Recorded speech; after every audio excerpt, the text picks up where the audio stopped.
We often talk about the law of attraction.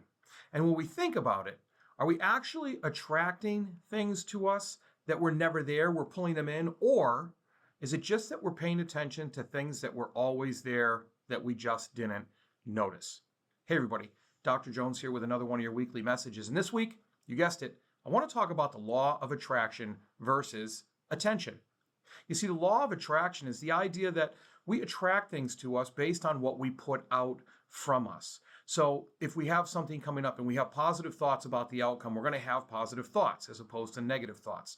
If we have gratitude, if we're grateful for things we have, we tend to have more things that we notice that we're grateful for in our lives. If we have different ideas about things, based on those ideas, that's what comes to fruition in our lives. So it can be a very positive thing or it can be a negative thing. It's what we attract to us.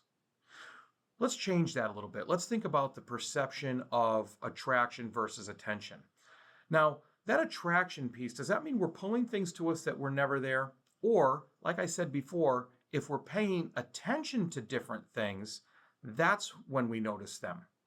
You see, it's kind of like when you buy a car, buy a brand new car, buy a red Jeep, say. Until you bought that red Jeep, you didn't realize how many red Jeeps were actually on the road. That's because now you're paying attention to it because it's something close to you. It's something that's in the forefront of your mind. It's not that there's suddenly more. It's that they were always there. You just didn't recognize them or realize them because you didn't pay attention to them. You paid attention to other things. And once you pay attention to the ideas, the goals, the efforts that you want to, well, that's when you notice more positive outcomes. That's when you notice you get further towards them. When you pay more attention to the things that you're actually grateful for, you tend to notice that there are more things to be grateful for. It's your attention. So, how do we think about or change what we are paying attention to?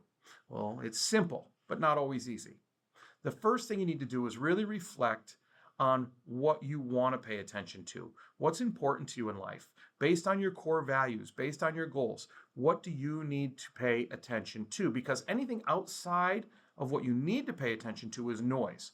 It'll get your attention if you let it, so you can't let it. So that's the first step. Boil it down to what you want, what you need based on your core values and your goals. And then focus on those things. And you'll notice that there's a lot more opportunity. Say you want to be a more grateful person. Well, pay attention to things in your life that you're grateful for, and suddenly you'll notice that you have plenty to be grateful for, even on the bad days. If you want a positive outcome, focus on steps. Pay attention to steps that will help you have a positive outcome. And guess what? Suddenly, you'll have positive outcomes. It's not that things aren't around us and then we suddenly pull them into us as if it were some magical trick. No, it's that things are already around us. It's just that we don't pay attention to them, and so we don't see them or are able to utilize them. Well, that's it for this week. I hope that you pay attention to the things that you need to so that you don't worry about attracting something new. You enjoy what you already have and make use of it. As always, be purposeful, act with integrity, and continue to build your character. Have a great week.